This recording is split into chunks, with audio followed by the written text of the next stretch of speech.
محترم ناظرین کرام، ہم پروگرام داستان اسلام میں آپ سب کو خوش آمدید کہتے ہیں۔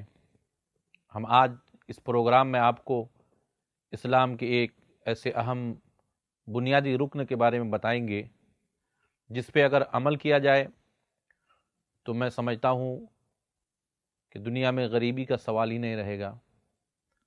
کسی بھی مسلمان کو سوال کرنے کے لیے ہاتھ پھیلانے کی ضرورت نہیں پڑے گی۔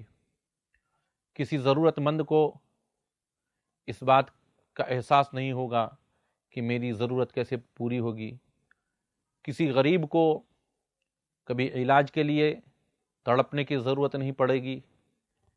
کسی غریب کو اپنی لڑکی کی شادی کے لیے پریشان ہونے کی ضرورت نہیں پڑے گی اگر اس حکم پر ہم صحیح طریقہ پر عمل کریں۔ اللہ نے اپنے بے شمار بندوں کو دولت سے نوازا ہے، اس کے ساتھ ساتھ اس دولت کے صحیح استعمال کا طریقہ بھی بتایا ہے۔ اگر اس پر عمل کیا جائے تو یقیناً دنیا سے غربت اور افلاس کا خاتمہ ہو سکتا ہے۔ آپ اچھی طرح سمجھ گئے ہوں گے کہ اسلام کا وہ کون سا بنیادی رکن ہے کہ جس پر عمل کریں تو غریبوں کی ہر ضرورت پوری ہو سکتی ہے اور دولت مند اللہ کی رضا اور خوشنودی حاصل کر سکتا ہے۔ جی ہاں، آج کے اس پروگرام میں ہم اسلام کے ایک بنیادی رکن زکوٰۃ کے بارے میں آپ حضرات کو بتانا چاہتے ہیں۔ آپ توجہ کے ساتھ سنیں کہ زکوٰۃ ہے کیا چیز، زکوٰۃ کس طرح سے نکالنی چاہیے اور کیوں فرض ہوا اسلام میں زکوٰۃ، کیوں مسلمانوں کو حکم دیا گیا کہ اپنے مال میں سے 2.5% نکال کر غربا مساکین میں تقسیم کیا جائے۔ دنیا میں اس کا کیا ہم کو اجر ملتا ہے اور آخرت میں اس کا کیا بدلہ ملے گا، اس کے بارے میں آپ کے سامنے ہم پیش کر رہے ہیں اسلامی قانون کا ایک اہم بنیادی رکن زکوٰۃ کے بارے میں۔ قرآن کریم میں اللہ تبارک تعالیٰ نے مختلف جگہوں پر زکوٰۃ کے بارے میں ارشاد فرمایا۔ کہیں پر اللہ نے فرمایا وَأَقِیمُوا الصَّلَاةَ وَآتُوا الزَّکَاۃَ کہ نماز قائم کرو اور زکوٰۃ دو، وَارْکَعُوا مَعَ الرَّاکعِینَ اور رکوع کرو رکوع کرنے والوں کے ساتھ۔ کہیں پر مسلمان کی یہ شان بتائی گئی ہے یؤمنون بالغیب ویقیمون الصلاۃ ومما رزقناہم ينفقون کہ وہ بن دیکھے یعنی غیب پر ایمان رکھتے ہیں اور نماز قائم کرتے ہیں اور میری دی ہوئی نعمت سے میری راہ میں خرچ کرتے ہیں۔ اسلام میں زکوٰۃ کی بڑی اہمیت ہے اور زکوٰۃ دیگر فرائض کے جیسے یہ بھی فرض ہے۔ جس طرح اسلام میں نماز فرض ہے، رمضان کا روزہ فرض ہے، اسی طرح زکوٰۃ بھی فرض ہے۔ اگر کوئی زکوٰۃ کی فرضیت کا انکار کر دے تو اسلام سے وہ خارج ہو جائے گا۔ اسلام میں زکوٰۃ کا نظام جو رکھا گیا ہے یہ بڑی اہمیت کے حامل ہے کہ مالداروں کو حکم دیا گیا اپنے مال میں سے 2.5% اللہ کی راہ میں خرچ کرو۔ قرآن کریم میں اللہ تبارک تعالیٰ ارشاد فرماتا ہے وَأَنفِقُوا مِمَّا رَزَقْنَاكُم مِّن قَبْلِ أَن يَأْتِيَكُمْ وَأَنفِقُوا مِمَّا رَزَقْنَاكُم مِّن قَبْلِ أَن يَأْتِيَ أَحَدَكُمُ الْمَوْتُ اور میری راہ میں خرچ کرو میرے دیے ہوئے میں سے اس سے پہلے کہ تمہیں موت آ جائے۔ مرنے کے بعد انسان لاکھ تمنا کرے پھر اللہ کی راہ میں خرچ نہیں کر سکتا ہے۔ زندگی میں جو بھی خرچ کرے، اور زکوٰۃ نہ دینے والوں کے بارے میں بڑی وعید آئی ہے کہ جو انسان اپنے مال کی زکوٰۃ نہیں دیتا ہے قیامت میں سونا چاندی کو جہنم میں پگھلا کر اس کے بدن کو داغا جائے گا۔ وہ جانور جس کی زکوٰۃ نہیں نکالتا ہے وہ جانور اس کو عذاب دے گا۔ اس کا مال و دولت گنجا سانپ بن کر قیامت میں دوڑے گا، وہ انسان اس سے بھاگے گا لیکن وہ گنجا سانپ بن کر کہے گا تم مجھ سے کیوں بھاگتے ہو؟ تم تو دنیا میں مجھ کو تجوری میں بند کر کے رکھتے تھے، سینے سے چپٹا کر رکھتے تھے، مجھ کو لوگوں کی نظروں سے بچا کر رکھتے تھے۔ میں تمہارا وہی مال ہوں جو دنیا میں جس کی تم زکوٰۃ نہیں نکالتے تھے۔ آج دنیا میں انسان کو اللہ تبارک تعالیٰ نے نوازا ہے تو اس کے لیے لازم ہے کہ وہ اللہ کے حکم پر عمل کرتے ہوئے اپنے مال سے زکوٰۃ نکالے۔ اور کتنا ہے؟ 2.5%۔ اگر 100 روپیہ ہے تو 100 روپیہ میں سے آپ صرف 2.5 روپیہ اللہ کی راہ میں غریبوں کو دو، باقی پیسے تو آپ اپنی ذات کے لیے، اپنی اولاد کے لیے، اپنے اہل و عیال کے لیے خرچ کرتے ہو، خرچ کرو تم، لیکن 100 روپیہ اگر اللہ دیا ہے تو اس میں سے سب خرچ کر دو تم اپنے اہل و عیال کے لیے، صرف 2.5 روپیہ جو ہے وہ غریبوں کے لیے ہے۔ آج بڑے بڑے سرمایہ دار ہے، اللہ نے دولتوں سے نوازا ہے، لیکن بڑے افسوس کی بات ہے کہ 2.5%، 100 میں 2.5 روپیہ، 1000 میں 25 روپیہ اللہ کی راہ میں نکالنے کے لیے تیار نہیں۔ اللہ نے آج دولتوں سے نوازا ہے، کہیں امتحان لے اور اس امتحان میں کامیابی نہ ملے آپ کو، آپ ناکام ہو جائیں تو پھر بنی اسرائیل کے ان لوگوں کے جیسے ہو جائیں گے، جیسا کہ حدیث پاک میں ہے کہ بنی اسرائیل میں 3 آدمی تھے، ایک گنجا تھا، ایک کوڑ کے مرض میں مبتلا تھا، اور ایک نابینا تھا۔ اللہ تبارک تعالیٰ نے ان تینوں کو آزمانا چاہا تو اللہ تبارک تعالیٰ ایک فرشتہ کو بھیجا۔ وہ فرشتہ آیا، آنے کے بعد گنجا سے بولا کہ میں اللہ کی جانب سے آیا ہوں تمہاری خواہش کو پوری کرنے کے لیے، بتاؤ تمہاری کیا خواہش ہے؟ گنجا نے کہا کہ میری خواہش یہ ہے کہ میرے سر پہ بال نہیں ہے، وہ بال آ جائے۔ فرشتہ نے اللہ کے حکم سے اس کے سر پہ ہاتھ پھیرا، سر پہ بال آ گیا۔ بولا بتاؤ تمہیں کون سا مال پسند ہے؟ اس نے ایک مال کا نام لیا، اونٹ کا یا گائے کا۔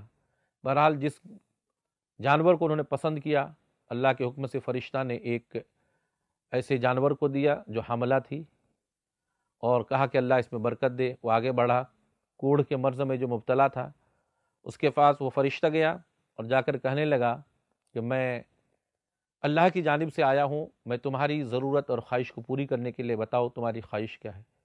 اس نے کہا کہ لوگ مجھ سے گھن کرتے ہیں، لوگ مجھ سے نفرت کرتے ہیں، اس بیماری میں میں مبتلا ہوں، میری یہ بیماری دور ہو جائے، میری جلد، میرا چمڑا اچھا ہو جائے۔ فرشتہ نے اس کے بدن پہ ہاتھ پھیرا، اس کی بیماری دور ہو گئی، اچھا حسین و جمیل بن گیا۔ فرشتہ نے کہا بتاؤ تمہیں کون سا مال پسند ہے؟ اس نے گائے یا اونٹ میں سے کسی ایک کا نام لیا، اور ایک جانور فرشتہ نے اس کو دے دیا جو حاملہ تھی، کہا اس سے بچہ پیدا ہوگا، اللہ اس میں برکت دے۔ وہ کہا کہ آگے بڑھ گیا۔ جہاں پر نابینا رہتا تھا اس نابینا یعنی اندھا کے پاس وہ فرشتہ گیا اور کہنے لگا میں اللہ کی جانب سے آیا ہوں اور تمہاری خواہش کو پوری کرنے کے لیے، بتاؤ تمہاری خواہش کیا ہے؟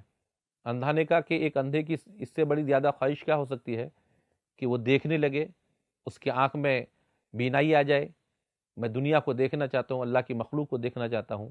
فرشتہ نے اپنا ہاتھ پھیرا اس کے چہرے پہ، اس کی بینائی آ گئی، وہ دیکھنے لگا۔ فرشتہ نے کہا ذرا بتاؤ کہ تم کو کون سا مال پسند ہے؟ اس نے بکری کا نام لیا، ایک حاملہ بکری اس کو دے دیے اور کہا کہ اللہ اس میں برکت دے، وہ چلے گیا۔ تینوں اپنے اپنے علاقے میں رہتے تھے، اللہ نے ان کے مال میں اتنی برکت دی کہ اپنے علاقے کے سب سے بڑے مالداروں میں ان کا شمار ہونے لگا۔ گنجا تھا جو اچھا ہو گیا تھا، اپنے علاقے کے بہت ہی مشہور رئیس میں ان کا شمار ہونے لگا۔ اپنے علاقے میں جو کوڑ کے مرض میں مبتلا تھا، اللہ نے اس کو اچھا کر دیا، بڑا مالدار بن گیا۔ نابینا جو تھا، اندھا جو اچھا ہو گیا تھا، اپنے علاقے میں بڑا مالدار بن گیا۔ کچھ دنوں کے بعد اللہ تبارک تعالیٰ نے اس فرشتہ کو بھیجا، اور آنے کے بعد وہ گنجے کے پاس یا کوڑ کے مرض دونوں میں سے کسی ایک کے پاس پہلے گیا وہ، اور جا کر بولنے لگا کہ میں مسافر ہوں، میں راستے میں میرا سفر کا خرچ ختم ہو گیا، زیادہ سفر، میرے پاس کچھ نہیں ہے، اللہ نے تم کو دولتوں سے نوازا ہے، بہت کچھ دیا ہے، تو تم مجھے ایک جانور دے دو تاکہ میں اپنے منزل تک پہنچ جاؤں۔ تو اس نے کہا کہ نہیں، میرے پاس گنجائش نہیں ہے، میری ضرورتیں اتنی ہیں کہ یہ مال میرے لیے کم پڑ رہا ہے، میں تمہاری کوئی مدد نہیں کر سکتا ہوں۔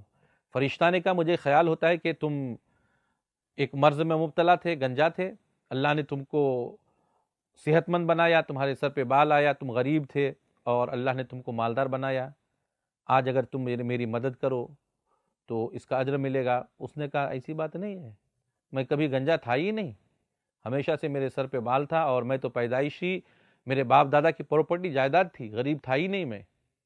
فرشتہ نے کہا تم جیسے پہلے تھے اللہ تم کو ایسا کر دے۔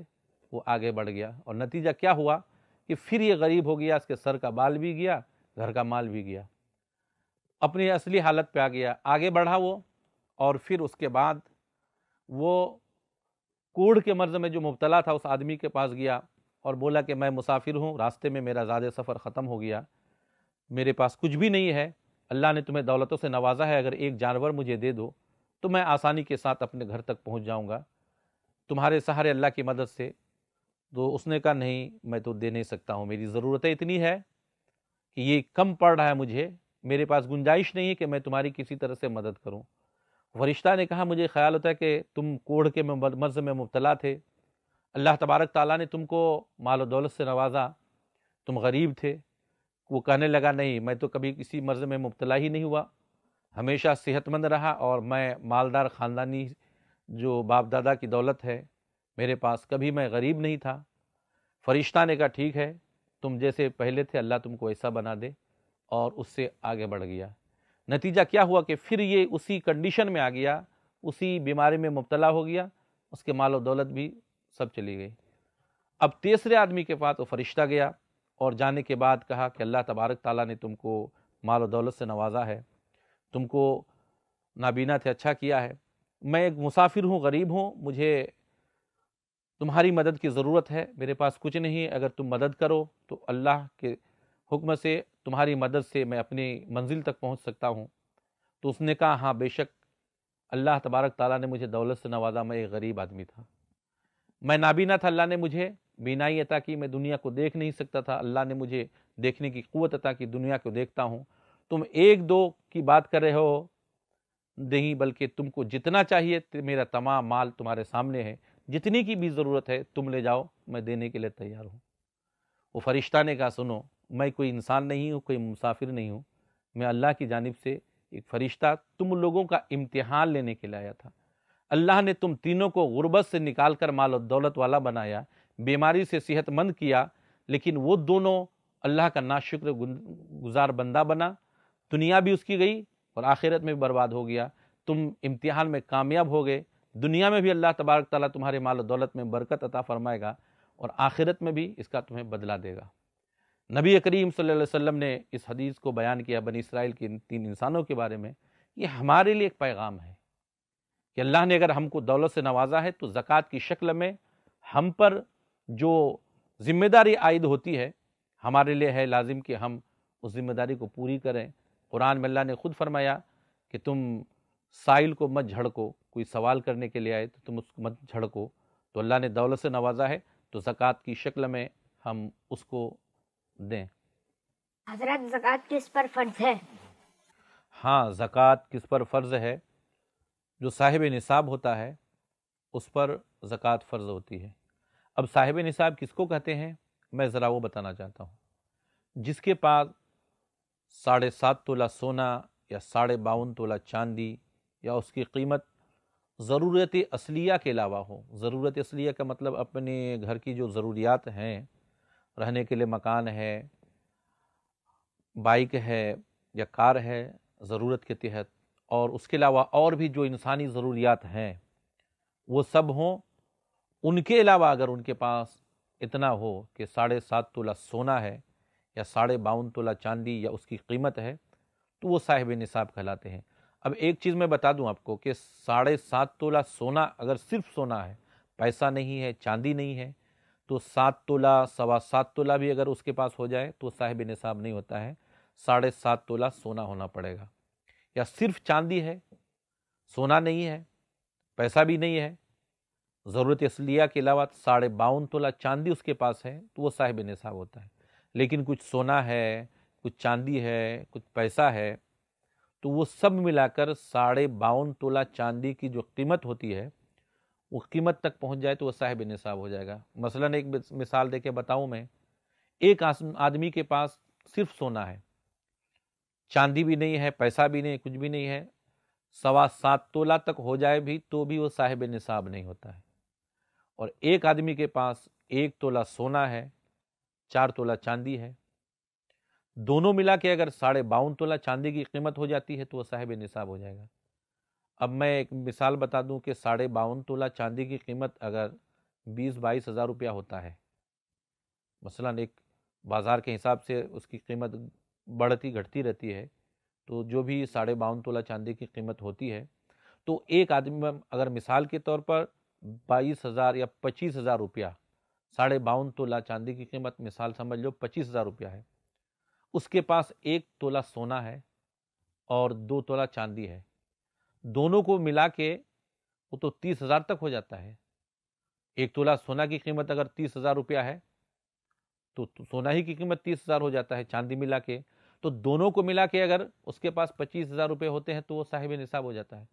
اسی طرح سے 1 تولہ سونا ہے اس کے پاس اور 5,000 روپیہ کیش ہے تو بھی وہ صاحب نصاب ہو جاتا ہے، اس لیے کہ 25,000 سے زیادہ ہو جاتا ہے۔ تو الگ الگ ہو تو اس کا مسئلہ الگ ہوتا ہے کہ سونا 7.5 تولہ ہو یا چاندی ہے تو چاندی 52.5 تولہ ہو، لیکن سونا چاندی ہو یا سونا روپیہ ہو یا چاندی روپیہ ہو تو 52.5 تولہ کی قیمت ہوتی ہے تو صاحب نصاب ہو جاتا ہے۔ اب ایک چیز یہ ہے کہ صاحب نصاب ہونے کے بعد وہ بھی ضرورت اصلیہ کے علاوہ اگر کروڑوں روپیہ کا گھر ہے اور وہ ضرورت کے تحت ہے، اس میں رہتا ہے وہ، تو اس میں اس کی زکوٰۃ نہیں ہے۔ آدمی کے پاس 25 لاکھ 30 لاکھ کی ایک کار ہے، وہ اس کی ضرورت کے تحت ہے تو اس پر زکوٰۃ نہیں۔ ہاں، جس وقت وہ 25 لاکھ روپے میں وہ کار خریدا تھا، وہ کیش اگر اس کے پاس تھا تو اس کیش پہ اس کی زکوٰۃ ہے، یہ گاڑی خریدنے پر نہیں ہے۔ اگر اس وقت وہ صاحب نصاب تھا تو اس میں سے نکالنا ہوتا۔ تو اسی طرح سے کتنی قیمت کی ضرورت کے سامان اس کے پاس بھی ہو، اس میں نہیں ہے۔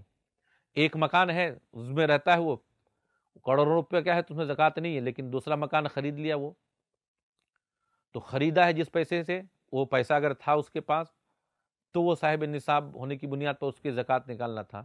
خریدنے کے بعد اگر وہ رینٹ میں دیا ہے، کرایہ اس کا آتا ہے تو اس میں سے اس کو زکوٰۃ نکالنا پڑے گا۔ اب ایک چیز یہ ہے کہ زکوٰۃ فرض کب ہوتی ہے، تو وہ بتا دوں میں کہ ایک آدمی کے پاس اپنی ضرورت کے علاوہ 7.5 تولہ سونا یا 52.5 تولہ چاندی یا اس کی قیمت ہو اور 1 سال کمپلیٹ ہو جائے، پورا سال مکمل ہو جائے، اس کے پاس وہ پیسہ رہے، تب وہ اس پر زکوٰۃ فرض ہوتی ہے۔ 6 مہینے ہے اس کے پاس 50,000 روپیہ اپنی ضرورت کے علاوہ ہے، 50,000 روپیہ کیش، 6 مہینے تک ہے، زکوٰۃ فرض نہیں۔ 7ویں مہینے میں خرچ کر دیا، کچھ بھی نہیں ہے، زکوٰۃ فرض نہیں۔ ہاں، 1 سال 8 مہینے ہے، 9 مہینے ہے تو زکوٰۃ نہیں، پورا کمپلیٹ ہو جائے، پورا سال مکمل ہو جائے اس کے پاس تو اس پر زکوٰۃ فرض ہو جاتی ہے۔ اب ایک چیز میں اور بھی بتا دوں، یہ سال اسلامی مہینوں کے حساب سے پکڑا جائے گا کہ جس اسلامی مہینے کی جس تاریخ کو پیسہ آیا وہ اس تاریخ تک آ جائے تو 1 سال مکمل ہو جاتا ہے۔ اب ایک بات اور بتا دوں میں کہ ایک آدمی کے پاس اسلامی مہینے کے مان لے کے محرم کی پہلی تاریخ کو 1 لاکھ روپیہ تھا، 6 مہینے کے بعد پھر 50,000 روپیہ اس کے پاس آیا، اور پھر سال جب مکمل ہو گیا تو ظاہر سی بات ہے 1 لاکھ روپے پر 1 سال ہوا، اور بعد میں 6 مہینے کے بعد اس کے پاس 50,000 روپے آیا تھا تو اس کا تو سال پورا نہیں ہوا، تو کس کا نکالنا ہے؟ تو دیکھو درمیان میں جتنے بھی پیسے آئیں گے اسی میں ایڈ کیا جائے گا۔ سال جب کمپلیٹ ہو جائے، مکمل ہو جائے، تو اس کے اینڈ میں جتنے بھی اس کے پاس پیسے ہیں وہ اس پیسے کی اس کو زکوٰۃ نکالنا ہے۔ 1 لاکھ ہو گیا، 2 لاکھ ہو گیا، اور زکوٰۃ نکالتے وقت ایک چیز اور دیکھنا ہے کہ اس پر قرض تو نہیں ہے۔ مثلا کسی کے پاس 1 لاکھ روپیہ ہے لیکن 50,000 روپے کا قرض اس کے اوپر ہے تو اس 50,000 کو مائنس کر کے پھر اس میں سے زکوٰۃ نکالنا ہے۔ اسی طرح زیورات وغیرہ ہیں، ان زیورات کا بھی زکوٰۃ نکالنا ہے، اور 1 سال اگر زکوٰۃ نکال دیا، ایک آدمی کے پاس 1 لاکھ روپے ہے، کچھ زیور ہے، سب کی زکوٰۃ نکال دیا، اور باقی جو بچے ہیں دوسرا سال پھر واپس ہوا، کمپلیٹ ہو گیا، تو سوچتا ہے کہ میں تو اس سونے کا، اس زیور کا، اس پیسے کا پہلے زکوٰۃ نکال چکا ہوں، تو پھر اس دوسرے سال کے پورے ہونے کے بعد نہیں نکالنا ہے؟ نہیں، ہر سال اس کو زکوٰۃ نکالنی ہے۔ اب یہ زکوٰۃ کے نصاب ہیں، اس طرح سے زکوٰۃ نکالنا ہے۔ حضرت بتائیے زکوٰۃ کے اصلی حقدار کون ہیں؟ ہاں، تو زکوٰۃ کے اصلی حقدار کون ہیں میں وہ بتاتا ہوں تم کو۔ ویسے تو قرآن کریم میں جو جس کو زکوٰۃ دینا ہے اس کے بارے میں بتایا گیا ہے، اس میں فقیر ہیں، مسکین ہیں، عامل ہیں، مؤلفۃ القلوب بتایا گیا ہے۔ اس طرح سے جو ہے لوگوں کے نام بتائے گئے ہیں۔ فقیر وہ ہے جس کے پاس کچھ ہو، مسکین وہ ہے جس کے پاس کچھ بھی نہ ہو، ایک وقت کا کھانا بھی نہ ہو۔ مؤلفۃ القلوب وہ پہلے کے زمانے میں تھے، جس کو اسلام میں آنے کی رغبت ہوتی ہے اس کو دیا جائے تاکہ اسلام میں آئے۔ اور ایک غلام ہے، یہ پہلے کے زمانے کے ہوتے تھے، اس کا مالک اس کو بولے کہ تم مجھے کچھ پیسے لا کر دو تو میں تم کو آزاد کر دوں۔ اور ابن السبیل کا مطلب مسافر ہے، مسافر جو راستے میں اس کا سفر کا پیسہ ختم ہو گیا، گھر میں چاہے کتنے ہی مالدار ہو، اس کی مدد زکوٰۃ کے پیسے سے دے سکتے ہیں۔ اور اسی طرح فی سبیل اللہ، اللہ کی راہ میں جو اچھے کام ہوتے ہیں۔ لیکن اصل میں ایک آدمی جب زکوٰۃ نکالتا ہے، مالدار ہے، تو پہلے کس کو دے، یہ ہم کو بتانا ہے کہ سب سے پہلے جو اپنے قریبی رشتہ دار ہوتے ہیں، اس قریبی رشتہ دار کو آپ زکوٰۃ دو۔ مثلاً کوئی آدمی دولت مند ہے، اس کا بھائی غریب ہے یا اس کی بہن غریب ہے، تو سب سے پہلے اس کے لیے لازم ہے کہ وہ اپنے بھائی کی مدد کرے، اپنی بہن جو ہے اس کی مدد کرے۔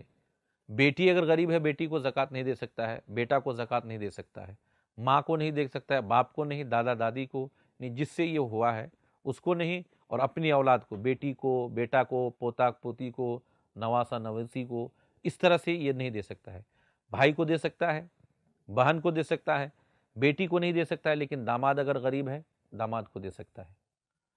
اسی طرح سے بہن کی اولادیں ہیں، بھائی کی اولادیں ہیں، اگر یہ لوگ غریب ہیں تو زکوٰۃ ان کو دے سکتے ہیں۔ اور بہتر ہے کہ سب سے پہلے ان کو ہی زکوٰۃ دے۔ کسی کا بھائی غریب ہے، کسی کی بہن غریب ہے، کسی کی پھوپھی غریب ہے، کسی کا چچا غریب ہے، تو سب سے پہلے ضروری ہے کہ وہ دوسروں کو دینے کے بجائے مدرسوں میں، مسجد میں تو چندہ زکوٰۃ نہیں دے سکتے ہیں، مدرسوں میں اور دوسری جگہ پر وہ نام اپنے جو چاروں طرف ہونے کے لیے، شہرت کے لیے، وہ دینے کے بجائے بہتر ہے کہ آپ کا بھائی اگر غریب ہے تو آپ پہلے اس کو زکوٰۃ دو۔ وہاں زکوٰۃ دینے سے آپ کو دو ثواب ملتا ہے، دو گنا۔ ایک تو زکوٰۃ دینے کا ثواب ملتا ہے، دوسرا آپ اپنے جو قریبی رشتہ دار کی مدد کرنے کے بارے میں بتایا گیا ہے، اس مدد کا بھی آپ کو ثواب ملتا ہے، اپنے رشتہ داروں کے ساتھ بہتر سلوک کرنے کا۔ اسی طرح سب سے پہلے اپنے رشتہ داروں کو، اس کے بعد اپنے پڑوسی کو۔ پڑوسیوں کے اسلام میں بہت بڑی تاکید کی گئی ہے، یہاں تک کہا گیا ہے کہ تم اگر گھر میں کچھ سالن پکاتے ہو تو کم سے کم تم کچھ نہیں دے سکتے تو شوربا زیادہ کر دو، پانی ڈال کے شوربا ہی اس کے گھر میں بھیجو۔ یہ پڑوسی کا حقوق بتایا گیا ہے۔ تو پڑوسی غریب ہے تو تم اس کو دو۔ اب ایک بات اور بتا دو، کسی آدمی کا بھائی غریب ہے، اب جا کے اگر بولے بھائی یہ زکوٰۃ کے پیسے لو، تو ظاہر سی بات ہے اس کو شرمندگی ہوگی۔ تو پڑوسیوں کو بھی دینا ہے، رشتہ داروں کے بعد پڑوسیوں کا سب سے زیادہ حق ہوتا ہے، اسلام میں پڑوسی کی بڑی اہمیت ہے۔ اس کے بعد پھر آپ دوسرے ضرورت مندوں کو آپ دیجئے۔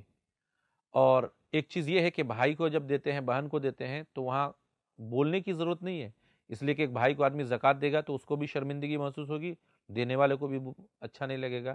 تو اس لیے آپ یہ کہا کہ مت دو کہ زکوٰۃ کا پیسہ ہے، بلکہ یہ پیسے ہیں آپ بچوں کے لیے کپڑے خرید لیں، یا کسی بہانے سے بھی اپنے جو رشتہ دار ہیں ان کو جب دیتے ہیں، دل میں بس ارادہ ہو اور آپ اس طرح سے ان کو دے دیں، بولنے کی ضرورت نہیں، آپ کی زکوٰۃ ادا ہو جائے گی۔